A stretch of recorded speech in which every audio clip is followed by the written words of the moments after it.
Memória positiva. Por trás da vitória, teve a luta. Boa tarde, ouvintes da Rádio Aranãs, você que nos acompanha através de nossa emissora e também você que nos acompanha através de nossas redes sociais. Nós estamos no Facebook e estamos também no YouTube. Está começando o quadro Memória Positiva, no oferecimento de Óticas Lascola e Temperos Pilão Mineiro. A minha convidada de hoje, há tempos eu estava sonhando com isso e hoje deu certo. Hoje ela encaixou na agenda dela, nos colocou aqui como prioridade para a gente contar um pouquinho da vida dela, contar a história de luta e a história de sucesso. Doutora Ana Paula Godinho, seja bem-vinda, boa tarde. Obrigada, Jailson, pelo convite, obrigada a todos. Hoje vou compartilhar minha história com vocês, vamos ver aí como é que vai ser isso, né? A gente fica meio assim, compartilhar nossa história, né? Porque eu compartilho da história de várias pessoas, mas a minha mesmo nem tanto, né? Então hoje... É verdade, na sua profissão ouve mais do que fala, não é isso, doutora? Geralmente. Ana, você vem da cidade de Santa Maria do Suaçuí, nasceu lá mesmo? Isso, eu nasci em Santa Maria do Suaçuí, no Hospital Santa Maria Eterna, numa tarde chuvosa. De uma família de quantos irmãos? Eu tenho um irmão só. Só um irmão? Ano mais velho que eu. A briga fica mais reduzida, né? Quando é um só, né? Mas fica mais pessoal, né? Porque é só com um, né? Não dá pra ninguém tomar as dores de ninguém, né? Exatamente. E qual que é a sua memória de infância, Ana? Eu tenho muitas, assim. Acaba que, às vezes, tem muitas pessoas que não lembram muita coisa da infância. Eu tenho muitas memórias. E, geralmente, são memórias positivas. Graças a Deus. Eu tive uma infância muito rica em termos de amor, né? De cultura, de lazer, de presença dos meus pais, das pessoas que gostavam de mim. Então, foi uma infância que eu estudando, hoje eu estudo muito também a infância, que eu gosto muito de estudar o comportamento e por que a gente faz o que a gente faz. E a gente tem que estudar, né? Como que a gente desenvolve para entender isso. Então, estudando a infância, eu vejo que a minha foi linda, sabe? Assim, em termos de história, de construir um ser humano. As pessoas que estiveram próximas de mim, acho que elas acertaram muito mais do que erraram. Eu vou fazer um salto e depois eu vou voltar para a gente esmiuçar um pouquinho mais da infância, mas até para a gente entender mais, como profissional da saúde, principalmente da saúde mental. Uma boa infância, uma infância serena, tranquila, ela ajuda muito no desenvolvimento humano no futuro, quando vem a adolescência, quando vem a fase adulta, ajuda? Muito, Jailson, mas muito mesmo. O nosso primeiro contato com o mundo externo é depois que a gente nasce. E esses 2 primeiros anos depois que a gente nasce são os anos onde o nosso cérebro ele desenvolve mais. Então, se ele desenvolve mais, e esses anos a criança tem proteção, tem aconchego, tem limites, ela cresce no meio interno muito melhor. Então, ela consegue responder ao mundo e às dificuldades externas de uma forma muito melhor. Tem uma teoria que chama teoria do apego, que ela fala justamente desses primeiros anos de vida, de como cada um de nós desenvolveu essa forma de apego. Se é um apego saudável, se é um apego ansioso, se é um apego desorganizado. E isso vai muito em relação a quem cria a gente, aquelas pessoas mais próximas a nós. Então é muito fundamental que cada um que tem um filho, que pense em ter um filho, que entenda que precisa realmente dar afeto, dar segurança para essa criança, principalmente nos primeiros anos de vida.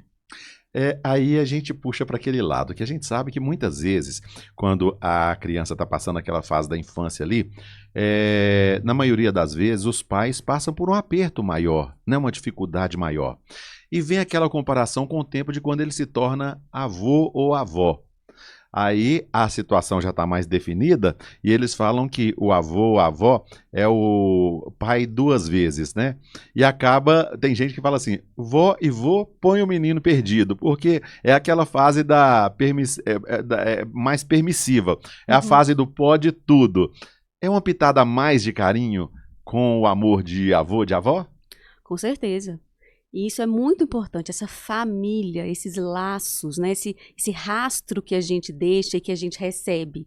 Então, os avós, muitas vezes, eles desenvolvem esse papel de mais conforto, de mais tranquilidade. E os pais, às vezes, de mais limite, um pouquinho ali, porque tudo precisa, tem que ser dosado. Né? Então, a criança, ela recebe isso tudo. Então, todas essas pessoas, elas são muito relevantes, né, para a vida de uma criança e para a nossa vida de adulto também. Mas para a criança, porque o cérebro está ali em formação e está fervilhando dentro da cabecinha dos bebês e das crianças. Então, todas essas informações, elas são muito importantes. Agora, vamos voltar lá ao tempo de infância. As brincadeiras. Brincava de quê, Ana? Eu era uma menina típica e atípica, digamos assim. E era tímida? Não. Não era tímida. Hoje eu sou muito mais tímida do que eu era. Eu era bem pra frente, inclusive. Então eu era aquela menina assim, que eu tomava a frente de tudo. Na escola eu era presidente de grêmio, diretora de turma. Quem tinha que conversar com o diretor era eu. Olha só. Sempre eu tava ali meio que resolvendo as coisas. Então as brincadeiras, quando eu era criança, eu gostava muito de brincar de boneca. Então, eu amava, né? Eu tinha boneca, eu tinha malinha de roupa, de boneca. E eu fazia com linha, né? Eu costurava ali muito mal, mas eu fazia quando eu já podia fazer. E ganhava também roupinhas de outras criancinhas, né? Que eu colocava na minha malinha. Então, eu gostava muito de brincar de casinha, né? Então, a gente construía as casas no chão, com livros, com giz, né? E brincava ali. Mas eu gostava muito de brincar com os meninos também. Porque na minha rua só tinha eu de menina. Todas as outras crianças eram homens. Então, para brincar na minha rua, eu tinha que brincar com eles. Então, eu brincava de futebol, de bolinha de gude. Você adaptava? Adaptava.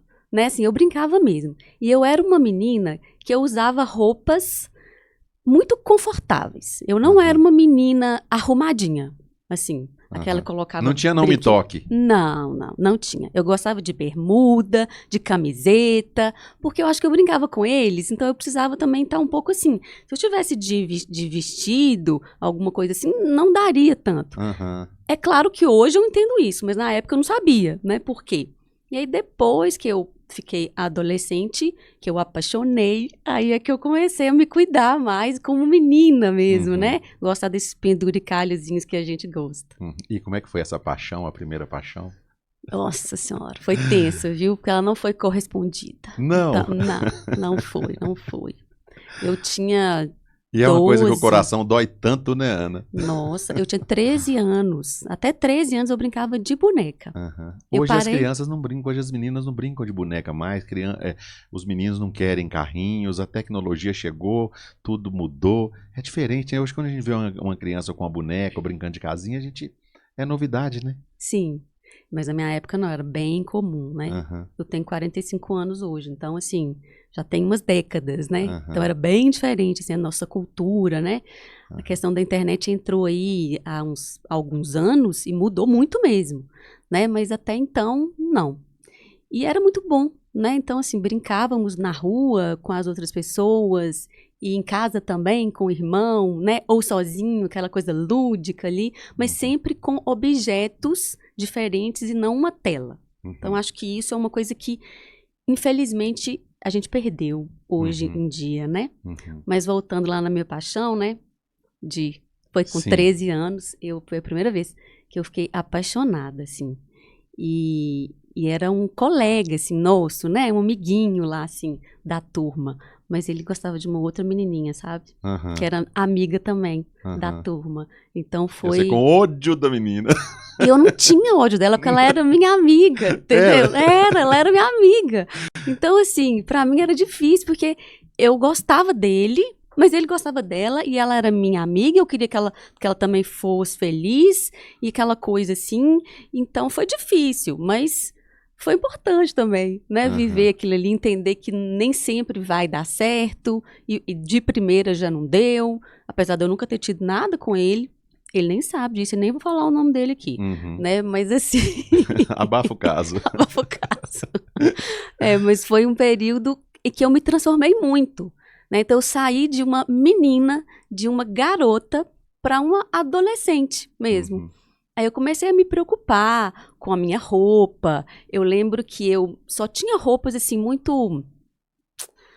muito básicas, digamos assim, né? Era só bermuda, camiseta, essas coisas assim. E aí eu comecei a me interessar. E a minha mãe me levou numa loja e ela percebeu, né, que eu estava começando a gostar dessas coisas. Ela queria muito que eu gostasse, mas eu nunca tinha gostado. Então ela não podia colocar um enfeite em mim, que eu Aham. não gostava muito, eu tirava. E eu comecei a gostar. Então ela me levou em uma loja. E aí, foi aquele negócio tipo renovação de guarda-roupa que tem hoje. Aquela Sabe guinada. aquele negócio assim? E aí, com o dinheiro que tinha, né, que deu pra fazer, aí eu comprei shortinho, blusinha, jaqueta, coisas pro cabelo, arco, né? Na época eu usava muito arco, muita coisa assim, brincos, coisas. E aí eu mudei Foi mesmo. um choque pra você essa mudança? Foi, acho que sim. Hoje eu lembrando, assim, eu acho que eu não, na época eu não entendi como um choque. Uhum. Foi natural pra Uhum. mim, digamos assim. Mas hoje eu vejo que foi uma coisa bem abrupta, assim, sabe? Foi meio que de um dia pro outro. Assim, eu mudei meu guarda-roupa e comecei a vestir de um outro jeito. E quando a gente muda externamente é porque a gente tem uma mudança interna, Aham. geralmente, né? Então essa mudança externa estava refletindo uma coisa interna que foi muito rápida, né? Foi muito abrupta, assim. Então esse sentimento do amor, claro que não era amor, né? Mas eu Uhum. digo assim, esse primeiro contato com esse amor É uma entre paixão surgindo. isso, entre homem e mulher, foi pra mim, foi lindo, assim, sabe? Foi difícil, né? Mas foi Uhum. importante para eu poder aprender, para eu poder mudar, né? Para eu poder mudar o jeito, entender a minha fase, que era uma outra fase. Então foi muito bacana. Então esse é o primeiro sentimento de frustração na possível vida amorosa. Aí não deu certo. Mas qual que deu certo? Quando foi o primeiro namorado? Nossa, Jair, Apertei, né? eu não fui uma pessoa e não sou uma pessoa de namorar muito, assim. Então, na verdade, eu tive poucos namorados de muito tempo. Uhum. Então, o primeiro namorado mesmo que eu tive, eu já estava na faculdade. Uhum. Então, eu dediquei bem aos estudos, não porque é uma coisa que eu queria fazer, mas eu Uhum. era assim. Então, foi natural para mim. Uhum. Não foi difícil. Então, o primeiro namorado mesmo, eu tinha uns 20 anos. Uhum. Assim, eu tinha uns 20 anos. Chamava Ricardo. E foi uma pessoa muito boa, assim. Ele Uhum. era uma gracinha. E a gente namorou durante muito tempo. A gente deve ter namorado uns 5 anos, Uhum. assim, ou mais. Então, os meus namoros foram sempre muito longos, né? Antes disso, é claro que eu tive umas paquerinhas, alguma coisa ali. Teve um garoto no colégio que eu apaixonei demais com ele. Nossa, aí eu já estudava em BH. Fazia o segundo grau, na época a gente chamava segundo grau, né? Uhum. É o primeiro, segundo e terceiro ano antes da gente entrar na faculdade. E eu apaixonei com ele demais, assim. E ele era, sabe aquele menino, assim, o menino do colégio, né? Aquela coisa, assim. E a gente sentava na mesma sala e ele sentou atrás de mim. E dali surgiu alguma coisa. Ele mexia no meu cabelo, a gente conversava muito. E foi uma coisa natural também. Surgiu ali. Mas não foi pra frente, não. A gente teve ali um relacionamentozinho, mas por algumas coisas não deu muito certo, não. Acho que ele era muito popular pra mim, sabe? Ô, Ana, nós passamos pela infância, a fase de adolescência. Você analisando a sua adolescência hoje, até pelo lado profissional, e com os adolescentes que você hoje acompanha. Sua adolescência foi tranquila ou teve aquele momento de rebeldia, de aborrecente também, igual muita gente passa? Eu não tive. Eu fui atípica nesse ponto também. Eu sempre fui muito tranquila. Eu falo com a minha mãe, falei, mãe, a senhora não tem do que reclamar de mim, né? Porque realmente foi muito tranquilo. Eu sempre fui muito ajuizada. Sempre? Sempre fui. E eu devo muito à minha mãe, por isso. Porque Uhum. ela, desde criança, muitas vezes ela não impunha uma vontade para mim e pro meu irmão. Ela fazia a gente pensar sobre aquilo. Se aquilo era bom ou não. E ela ajudava a gente no pensamento, claro. Né? Porque uma criança não consegue decidir de uma forma correta. Mas ela fazia a gente pensar. Então eu aprendi desde muito cedo, a pensar sobre as coisas. O porquê que eu ia fazer o que eu ia fazer. Se aquilo era bom ou não era bom. Claro que tudo dentro de uma fase da minha vida. Quando eu era criança, eu conseguia pensar um pouquinho. Adolescente, mais um pouco. Adulta, eu fui evoluindo isso. Então, eu não fui uma adolescente difícil, não. Eu fui uma pessoa bem tranquila, assim. Eu lembro de um evento que ocorreu em que a gente estava indo jogar vôlei em uma quadra. E essa quadra estava fechada. E era a quadra da minha cidade. Ficava na avenida principal. E aí tinha um buraquinho, assim, onde as pessoas vendiam ingressos para entrar quando tinha eventos. E estava trancada a quadra. E a gente queria entrar. E aí os meninos abriram esse buraquinho e todo mundo passou por esse buraquinho.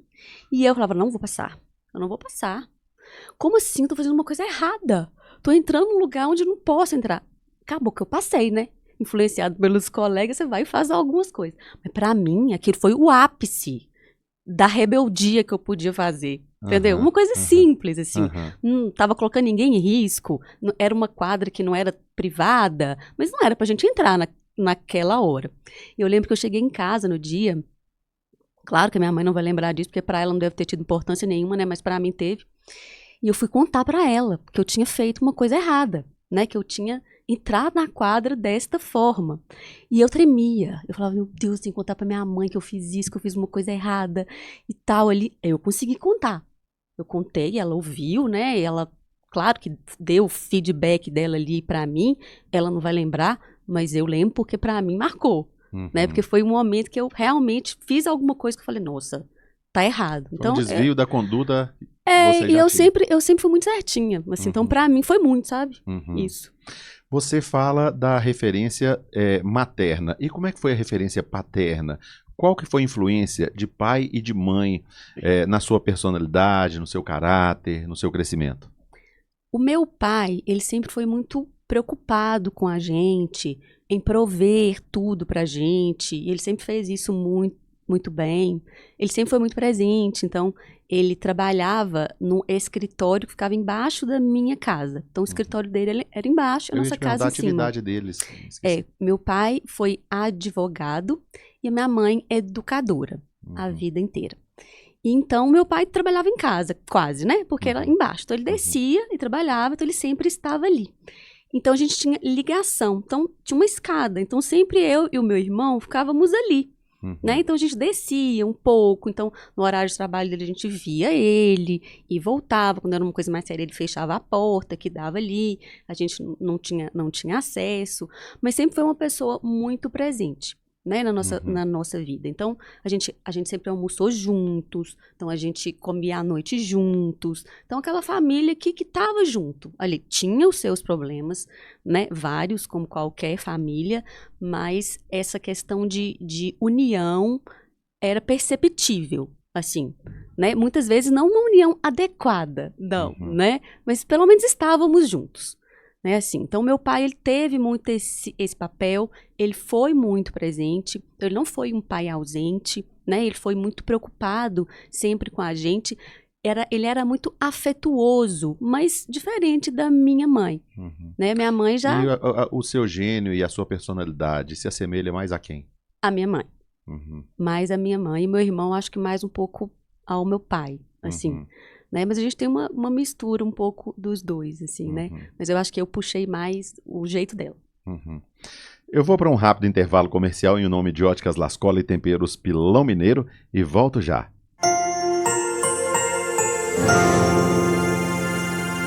Memória positiva.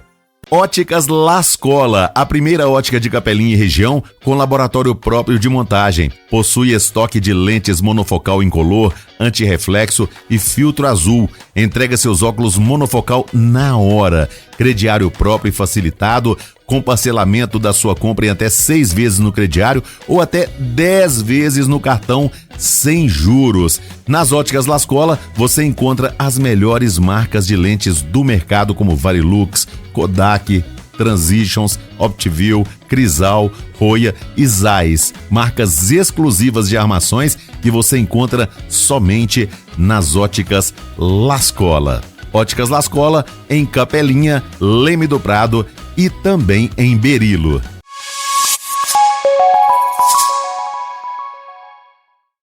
Oi, gente, o quadro Memória Positiva é um oferecimento de temperos Pilão Mineiro. Olha, qualidade total. A dona de casa sabe.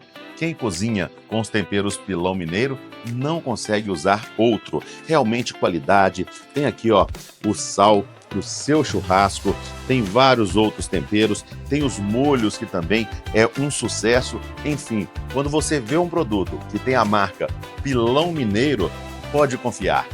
Tem qualidade e com certeza combina com o seu bom gosto.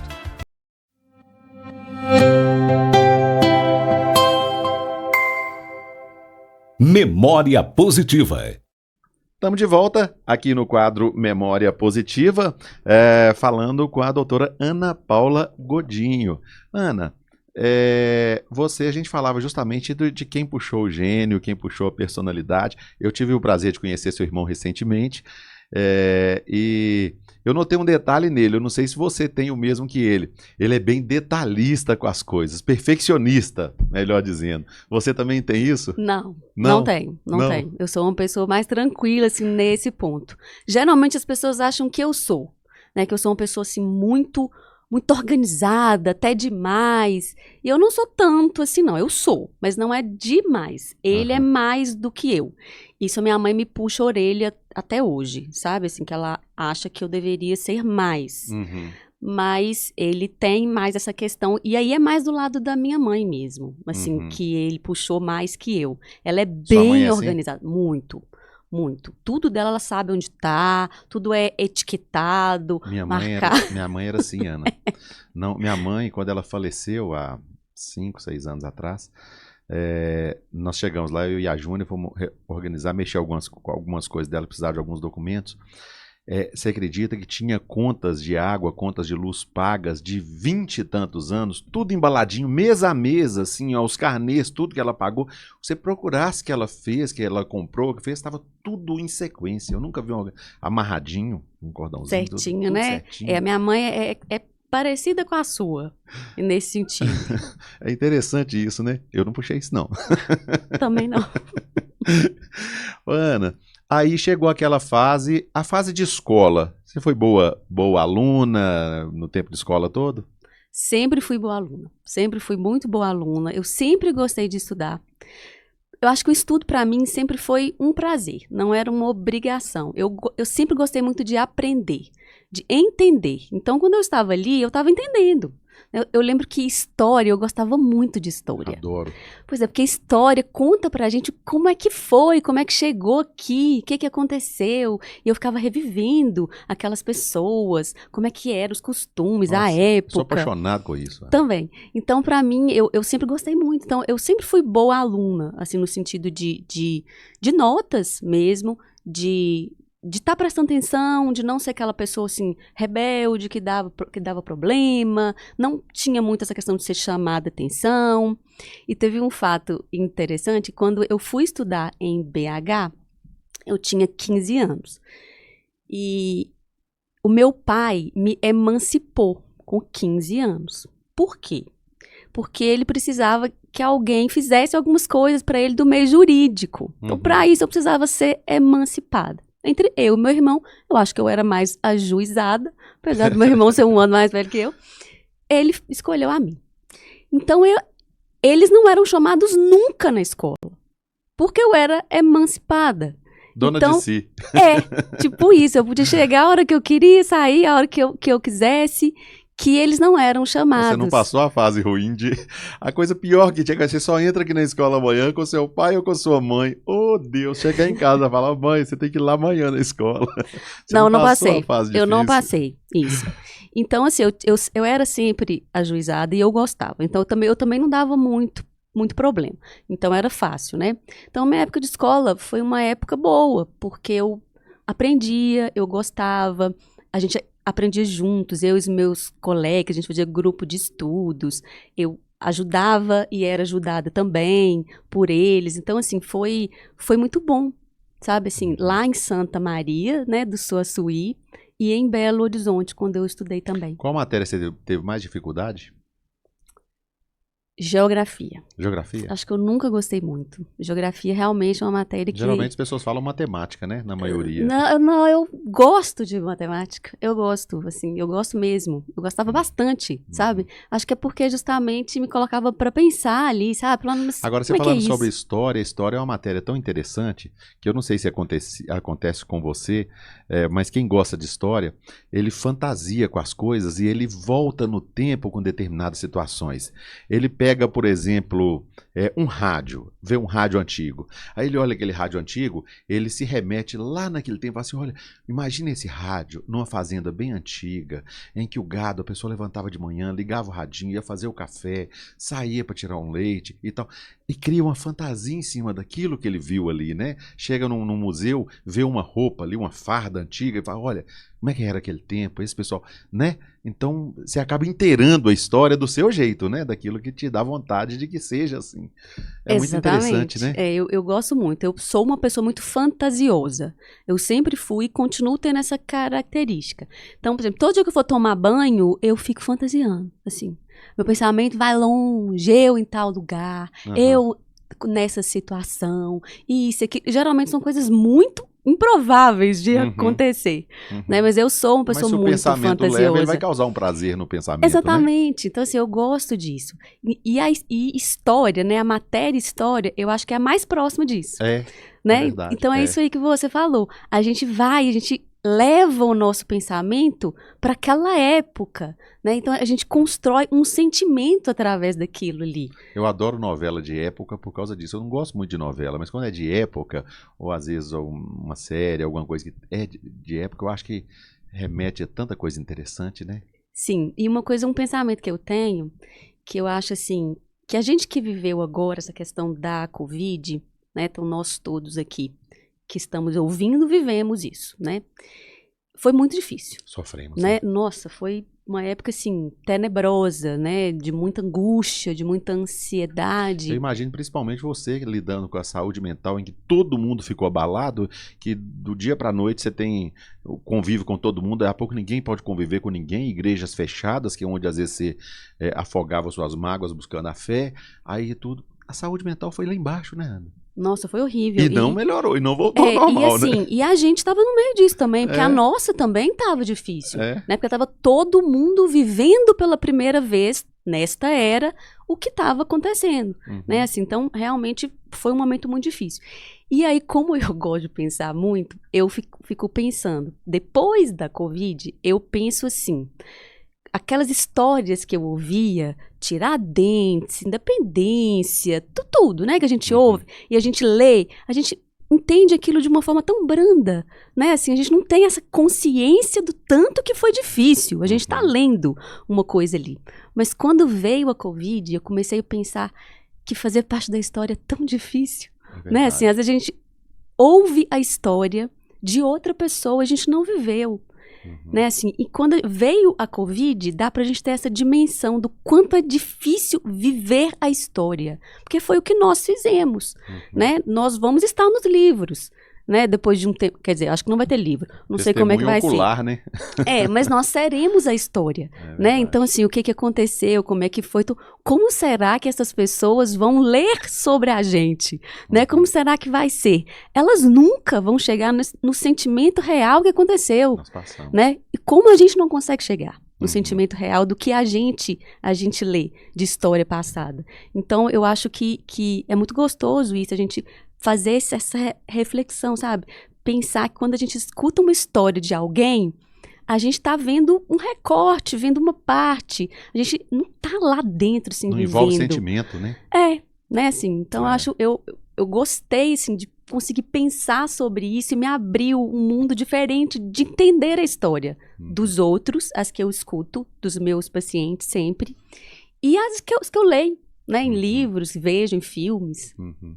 Ana, você chegou numa fase que muita gente da região aqui passa por isso, tem que passar por isso. Hoje diminuiu muito, mas há um tempo atrás muito mais difícil, que é o momento de sair de casa para ir buscar o estudo, até por falta de estrutura na nossa região. Como é que foi essa partida? foi difícil no sentido de deixar meus pais, né? Assim, então, eu gostava muito daquele ambiente, dos meus colegas de escola, dos meus amigos, então era muito bom. Então eu estava indo para um mundo completamente diferente, que eu não sabia como que era. Uhum. Mas, ao mesmo tempo, eu queria muito ir. E eu sempre fui muito determinada com o que eu quero, desde muito pequena. Assim, é uma característica minha.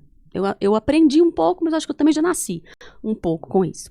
Então, quando eu fui sair de casa, eu tinha que fazer uma prova no colégio para eu ser aprovada para eu estudar lá, né? Para eu conseguir fazer o 2º grau na época, né? Que hoje é o ensino médio, né?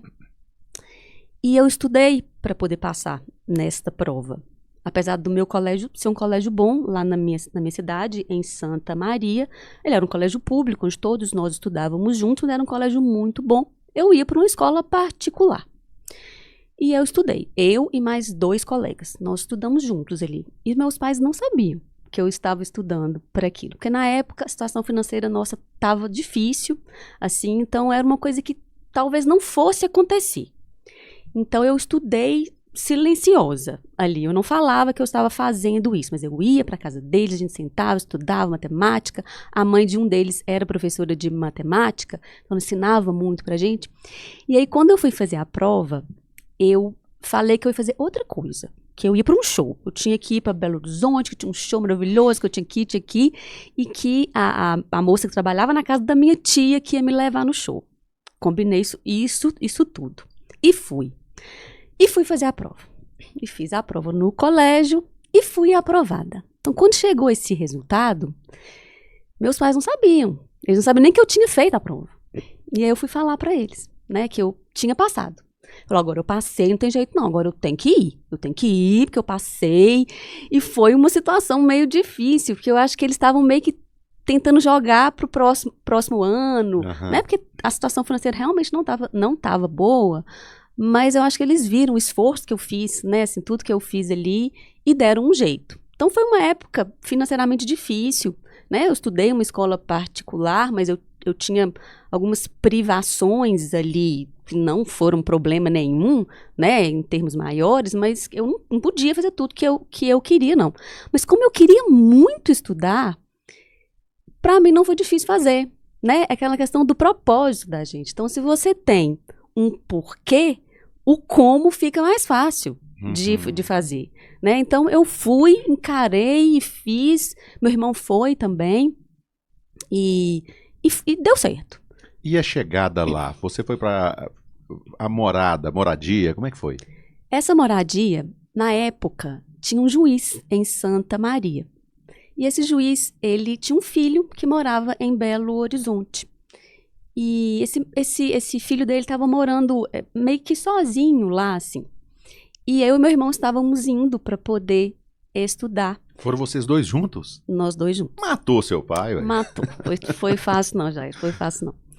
E aí, ele convidou a gente para ficar lá por um período, né? A gente fazia companhia também para o filho dele.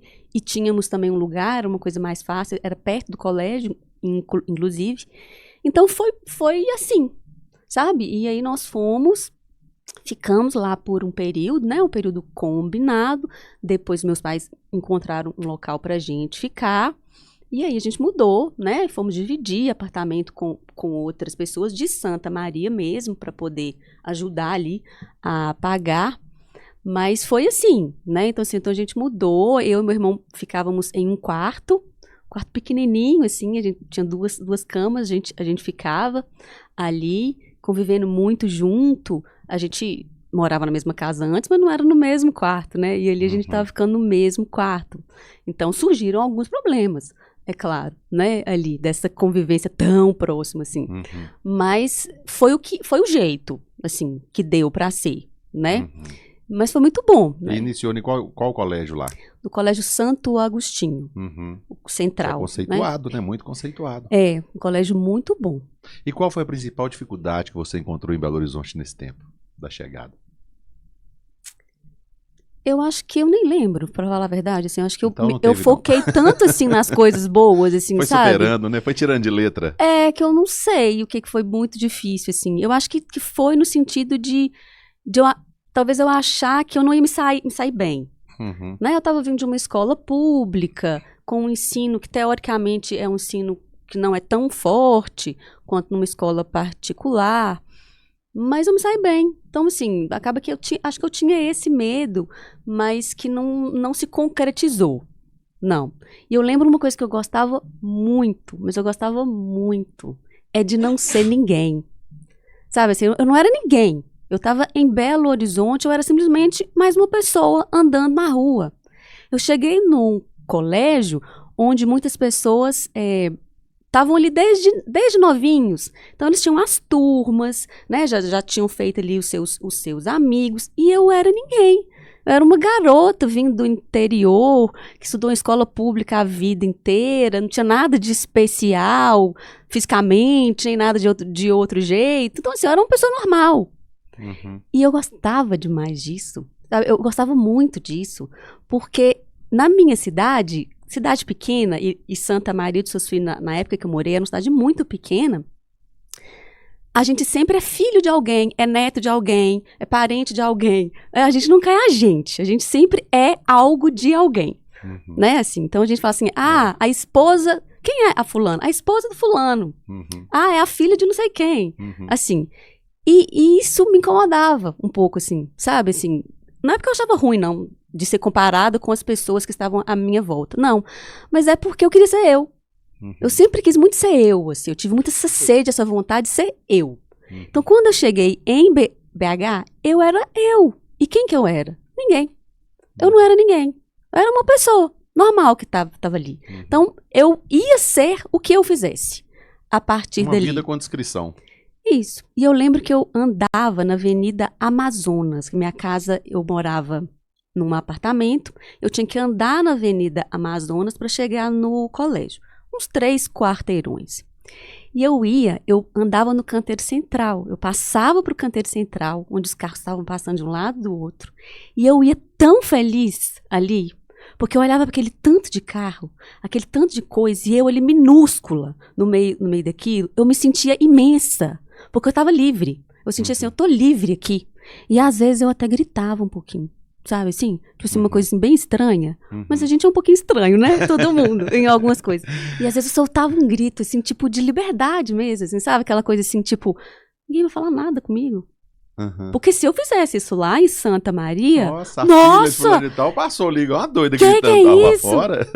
Exatamente. Né? Lá não, eu fazia isso, eu olhava assim, esperando alguém falar alguma coisa, ninguém falava nada, ninguém estava nem vendo o que eu estava fazendo aquilo. Uhum. Então me deu essa sensação muito boa de liberdade. Então acho que eu sempre tive esse espírito de muita liberdade, de querer muito ser eu, mas de ao mesmo tempo sempre querer pertencer a pessoas. Uhum. Acho que era uma mistura de coisas. Uhum. Isso é bom, né? É bacana. Bom, é bom. Ana, eu vou para um rápido intervalo comercial em nome de Óticas Lascola e Temperos Pilão Mineiro.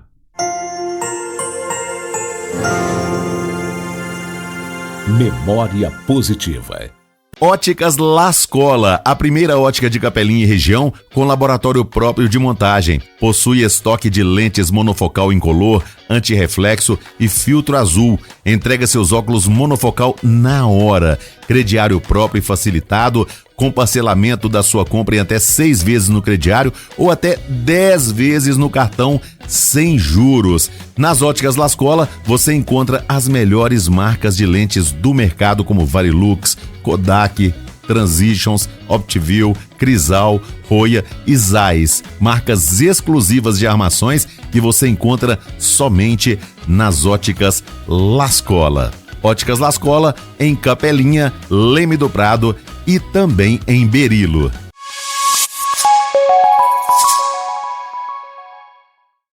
Oi, gente, o quadro Memória Positiva é um oferecimento de temperos Pilão Mineiro. Olha, qualidade total. A dona de casa sabe. Quem cozinha com os temperos Pilão Mineiro não consegue usar outro. Realmente qualidade. Tem aqui, ó, o sal para o seu churrasco, tem vários outros temperos, tem os molhos que também é um sucesso. Enfim, quando você vê um produto que tem a marca Pilão Mineiro, pode confiar. Tem qualidade e com certeza combina com o seu bom gosto.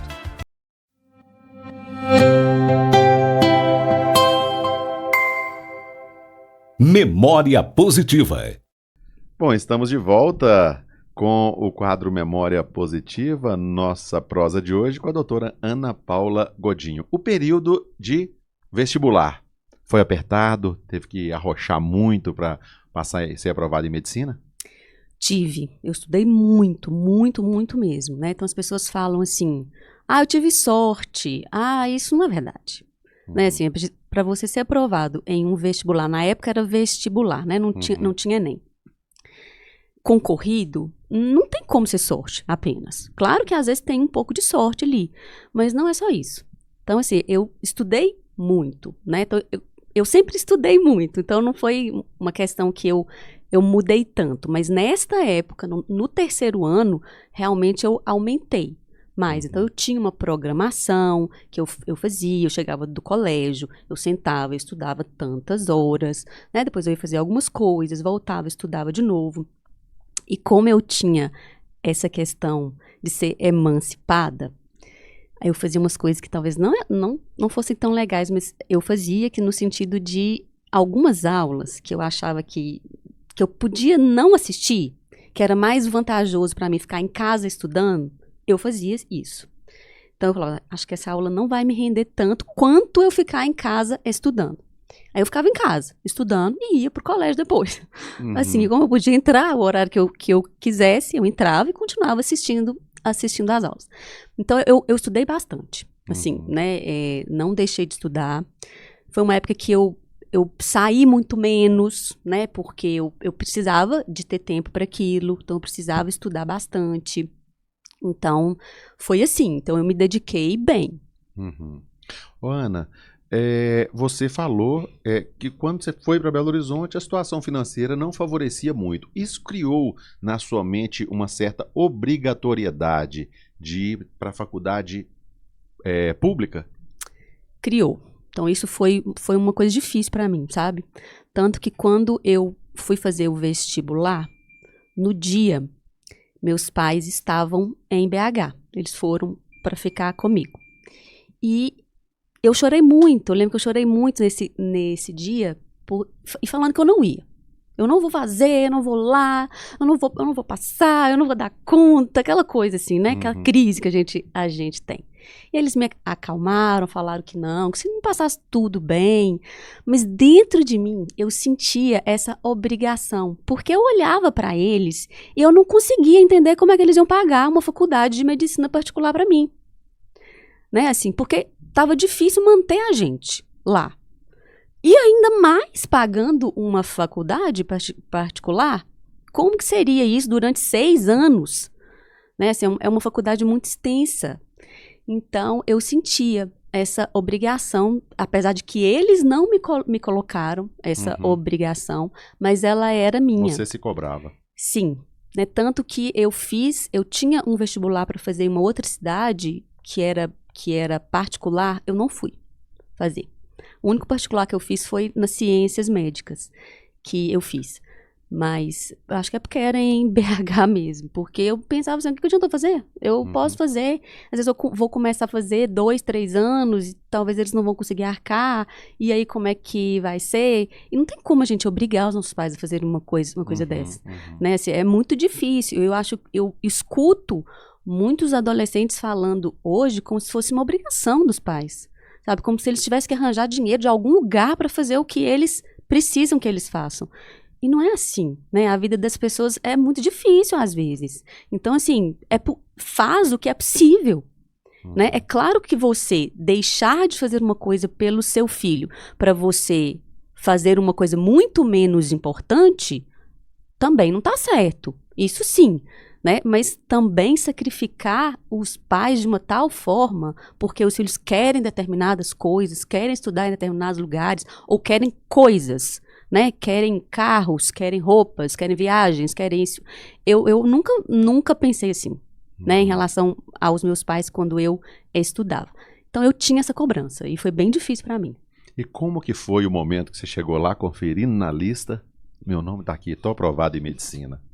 Na verdade, não fui eu que vi. Não? Não. Foi aquele rapaz do colégio que eu te falei, que a gente, né, se apaixonou ali no colégio, que era o mais popular. Eu estava na praia quando eu soube que eu tinha passado. Foi em janeiro, eu acho, fevereiro, não sei. E então ele que me deu essa notícia.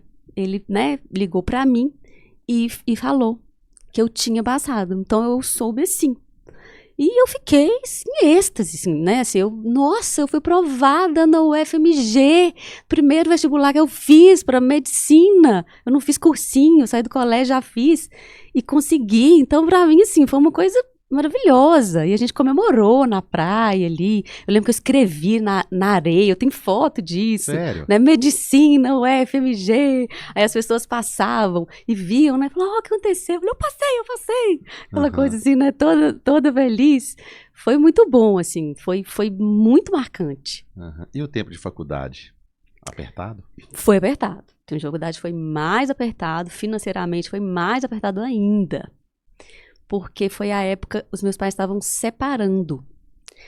Então, foi mais difícil, porque acaba que essa época de separação acontece muita coisa, muitas desavenças, né? Muitas coisas ali.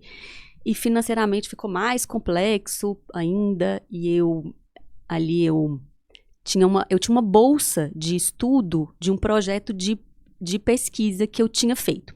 Então, eu fiz um projeto de pesquisa, esse projeto foi aprovado e eu recebia um valor. E eu e um colega meu, eu fiz um projeto, meu colega fez o outro.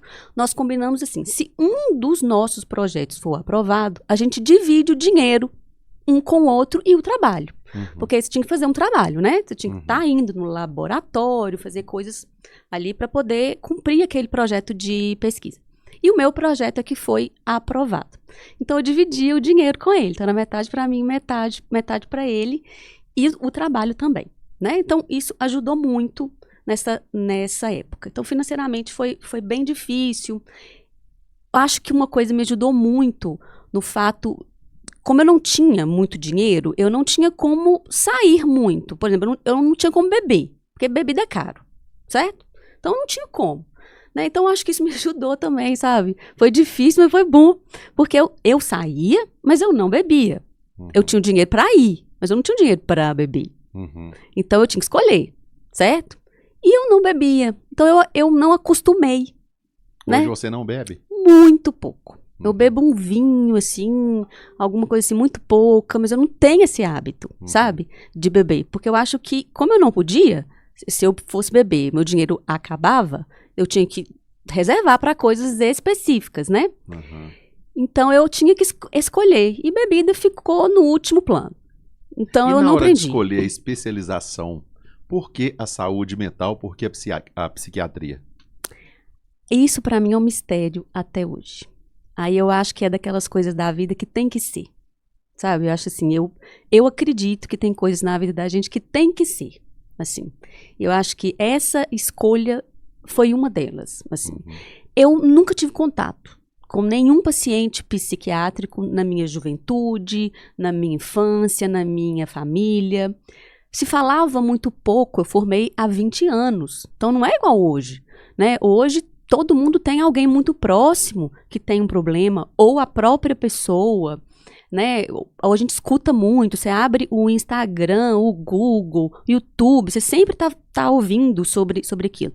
Há 20 anos, não era. 20 anos, psiquiatria era uma coisa muito à parte, assim, era uma especialidade, nossa, bem mais ou menos, digamos assim, né?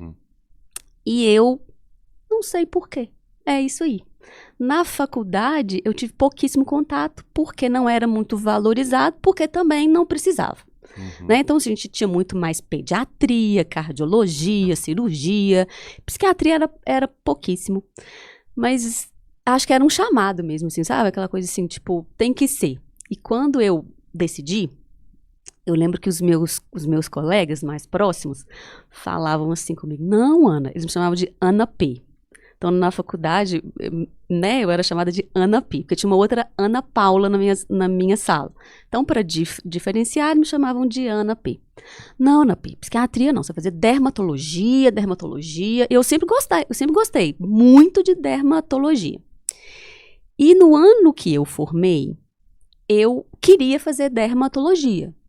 Só que, neste ano, tinha que fazer clínica médica antes para fazer dermatologia. E no ano seguinte, essa lei ia mudar. Não precisava fazer clínica médica mais. Você entraria direto na residência de dermatologia. Eu pensei, eu não vou fazer clínica médica para fazer dermatologia. Vou esperar ano que vem que eu faço dermatologia direto. E eu esperei. Né, eu esperei esse um ano, eu trabalhei, ganhei meu dinheiro, pude organizar minha vida, juntar um dinheiro para poder fazer uma residência tranquila ali, pude ajudar minha mãe bastante durante esse tempo. E no próximo ano, quando eu fui fazer, aí eu já quis fazer psiquiatria. De novo, que era uma ideia e que depois ela voltou e voltou como um desejo muito forte. E aí eu fiz, né, eu estudei bastante, consegui passar. E comecei. Ana, e em algum momento você se arrependeu de fazer psiquiatria, não ter seguido um outro caminho? Nunca. Nunca? Nunca me arrependi.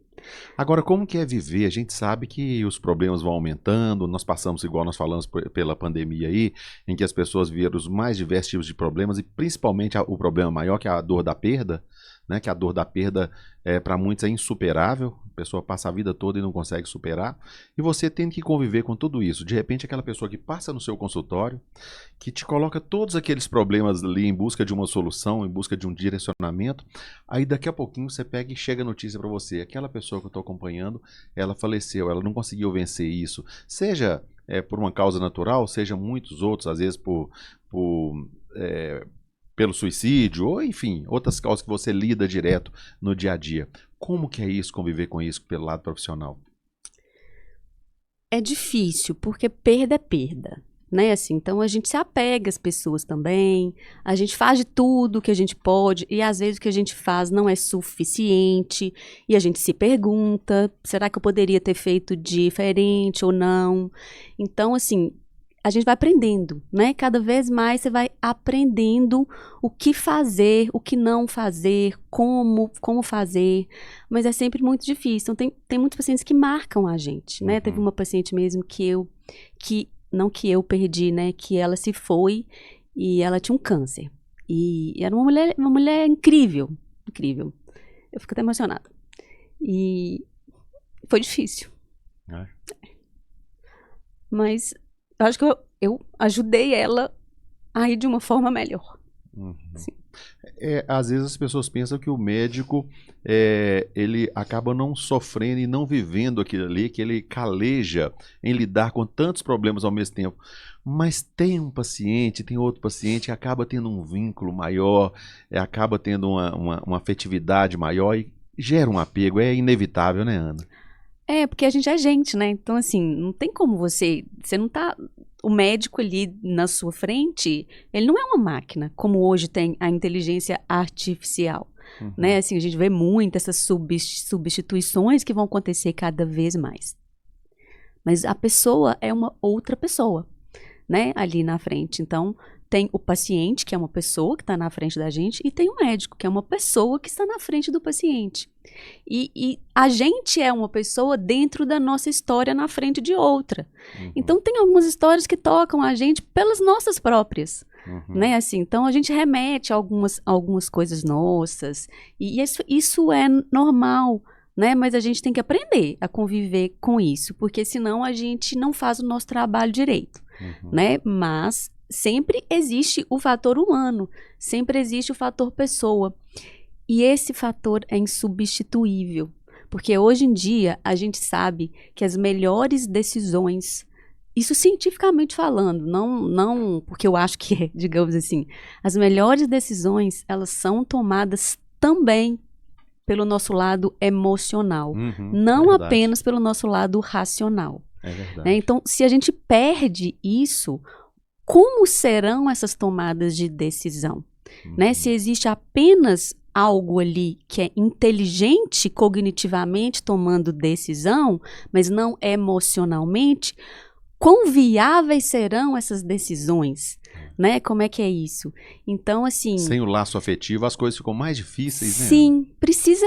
É necessário que haja isso, né? Assim, porque quando você decide alguma coisa, você tem que pensar naquela pessoa, na vida dela. Você não está pensando num corpo biológico apenas, né? Você está pensando em uma pessoa que está ali, que é um corpo biológico, que tem uma vida social, afetiva, amorosa, familiar, toda. E tudo isso é muito relevante para decidir alguma coisa junto com aquela pessoa, né? Então, a gente tenta, logicamente, afastar ao máximo isso para que a gente tome uma decisão muito bem pensada, mas esse nosso lado emocional que fica ali subentendido, no subconsciente, ele entrelaça com o nosso lado racional e faz a gente tomar decisões melhores. Né? Acaba que, por mais que se fale em IA, inteligência artificial, é artificial, né? O natural, na verdade mesmo, é o afeto, é você sentir a dor do outro, sentir as carências do outro. Quando você coloca, vamos supor que coloque um aparelho lá, um computador lá para poder fazer um atendimento por inteligência artificial. Aquela pessoa que está ali na fila de espera do lado de fora, que você já conhece a vida dela, a urgência dela, a carência, a necessidade de ter um atendimento mais rápido, mais próximo, né? Ter uma sequência, não só o atendimento, mas o pós-atendimento também, o que é aquela sequência de vida da pessoa. É muito fácil você ver uma pessoa estar internada no hospital ali, beleza, recebeu alta, chegou em casa, tem alimento lá? Ou o problema vai aumentar na hora que chegar em casa? A inteligência artificial, ela não olha isso, né? Não, isso hoje em dia, essa questão é uma das minhas maiores preocupações. Então, se eu posso dizer que tem alguma coisa tirando meu sono, hoje em dia, é para onde a gente está indo, para que futuro nós estamos caminhando, porque eu estou dentro desse futuro também.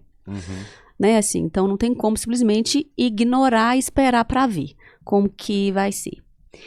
E como eu lido com a saúde mental, e eu sei dessa importância, dessa necessidade vital que nós temos de contato, né, do outro, da outra pessoa, essa é uma premissa da nossa vida.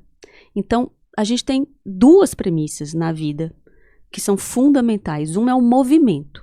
Então, a gente tem que movimentar, certo? Por isso que a atividade física é tão importante. A gente só é humano, a gente só venceu como raça porque a gente movimenta. Nós estamos perdendo esta premissa. Nós estamos ficando muito parados, nós fazemos tudo com um toque no dedo. Né? Então, a gente movimenta muito menos. A segunda premissa é o contato social, que nós também estamos perdendo. Então, nós só somos civilização e seres humanos que conseguimos sobreviver no mundo porque nós formamos sociedades. Só por causa disso, porque nós não temos nenhuma habilidade melhor do que os outros. Tipo, nossa visão não é melhor do reino animal. Nós não corremos mais do que todos os outros animais. A gente nem voa. Nadar é com dificuldade, certo? Então, assim, a gente não tem... O nosso olfato não é o melhor. Então, nós não somos melhores em um monte de coisa para a gente sobreviver. Em que nós somos melhores? Em nos agruparmos, em estarmos juntos. Isso nós estamos perdendo. Então, como que nós vamos sobreviver enquanto espécie se nós estamos deixando as nossas premissas mais básicas de lado, que é o movimento e a socialização? O que vai ser da gente, né? Assim, então, a gente fica nessas perguntas, assim. E isso é uma coisa que tem me levado a estudar muito, a tentar entender o que é, como que a gente pode diminuir as consequências dessas questões, porque o nosso cérebro ele não consegue adaptar a viver sem essas duas premissas. Tem algumas outras, mas essas duas são muito, muito básicas, assim. Então, não é porque a gente vai dar um jeito de qualquer jeito. Não é possível fazer, porque é uma necessidade do nosso corpo, né, disso. Mas vamos ver onde é que nós vamos parar. Ana, eu noto o seguinte, eu já comentei com várias pessoas. Às vezes você ouve o problema de uma pessoa no dia e a gente vai para casa com aquele problema e fala, nossa, fulano de tal tá passando uma barra, que dificuldade, é tal problema, e a gente assume aquilo ali, carrega aquela dor, aquela angústia da pessoa, você fica louco para poder fazer com que aquela pessoa se livre daquele problema. Uma profissional psiquiatra que ouve da hora que abre a primeira consulta até o final da tarde, muitas vezes entrando noite adentro, problema. Eu sei que tem que separar o lado profissional do dia a dia, mas na hora que chega em casa, que você chega lá, mora sozinha, chega lá e fecha a sua casa, fecha seu apartamento lá, aquilo não fica fervilhando na cabeça, não? Depende.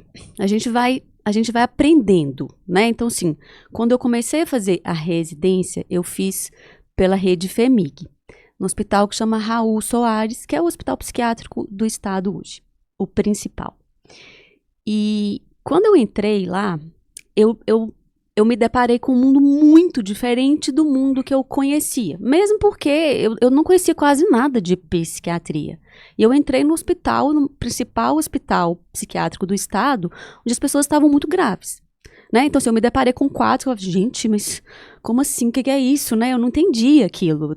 Foi um processo para mim. E, além disso, eram pessoas com uma vulnerabilidade econômica, social, afetiva imensa, muita desestruturação. Então eu lembro de mim que eu saía, eu falei assim, hoje eu vou comer um McDonald's. Eu pensava assim, hoje eu vou no McDonald's. E eu ia para o McDonald's, eu não conseguia, porque eu olhava para aquilo e falei, como é que eu vou pagar isso aqui num sanduíche? E a pessoa que está lá comigo não tem dinheiro para comprar um leite, sabe? Então assim, essas coisas, elas vão sendo amenizadas dentro da gente. A gente vai aprendendo a conviver e a separar um pouco. Mas é claro que a gente não deixa de ser tocado, né? Então, isso tudo é um aprendizado. Então, por exemplo, eu tive dificuldade em conseguir entender que eu precisava de seguir a minha vida ali financeira, do jeito que ela era, apesar de terem muitas pessoas que não tinham. Certo? Mas é claro que isso me fez também me doar um pouco mais. Então, a gente é transformado durante o processo. Então, eu sou uma pessoa que tendo a ajudar pessoas, em parte pelos processos que eu passei. Então, isso que você falou, hoje eu já consigo fazer muito bem. Então, eu consigo entrar na minha casa e realmente não pensar muito sobre as coisas que aconteceram. Claro que tem situações que são impactantes, tem casos específicos que não tem jeito, que a gente pensa mesmo, né? E não tem como a gente não pensar. Mas na maioria das vezes é possível, assim, fazer. Mas a gente vai aprendendo aos poucos, sabe? A lidar com o sentimento da gente, a colocar as coisas no lugar e conseguir, porque senão a gente adoece também, né? Junto. Aí não consegue tratar dos outros. O que você fez na vida que se arrependeu? Ai, gente... Nossa, eu acho que eu não tenho muita coisa, assim, que eu falo que eu tenha me arrependido, assim, de ter feito, não. Porque eu já passei muitos problemas, né, na vida, como qualquer pessoa, lógico. Né, e muitos que foram muito difíceis pessoalmente, que eu tive que lidar comigo mesma, que eu tive que entrar em contato com... Você já consultou com um psiquiatra? Não. Psicólogo já, inclusive, faço, entendeu? Continuo fazendo, tem vários anos. Mas psiquiatra não. Tipo o pessoal pergunta ao cabeleireiro, quem corta seu cabelo? Tipo isso. Não, psiquiatra não, mas psicólogo eu já faço há vários anos. Então, assim, eu tive que lidar comigo, né? Assim, com as minhas dificuldades, com as minhas imperfeições, como eu tenho que lidar todos os dias, que ninguém é perfeito e ninguém nunca vai ser. Mas esses problemas que eu passei, que alguns foram provocados por mim, outros não foram provocados por mim, eu enfrento eles de uma forma pensando que eles são uma oportunidade. Quando eles aparecem para mim. Eles não deixam de ser difíceis por causa disso. Mas fica mais possível, digamos assim. E eu sempre aprendo. Então, eu sempre aprendo alguma coisa sobre mim, principalmente. Sobre meus sentimentos, sobre como é que eu sou, sobre que pessoa que eu quero ser, se eu quero ter aquele comportamento, se eu não quero. E eu mudo através daquilo. E para mim, Ana Paula, a dor, as minhas dores da vida foram as que mais me fizeram crescer. Então, para mim, sim, se eu pensar nos meus momentos de amor e de dor, eu entendo que minhas dores me fizeram dar um salto, assim, na vida. Então eu não tenho arrependimento, né, de alguma coisa assim, porque eu aprendi com tudo, apesar de ter sido muito difícil. E eu falo muito isso com os meus pacientes, que tem coisas na vida que a gente tem que passar. Eu sei, não sei por que não, mas a gente tem. Acho que o dia que a gente encontrar com Deus, Ele explica pra gente, né, por quê.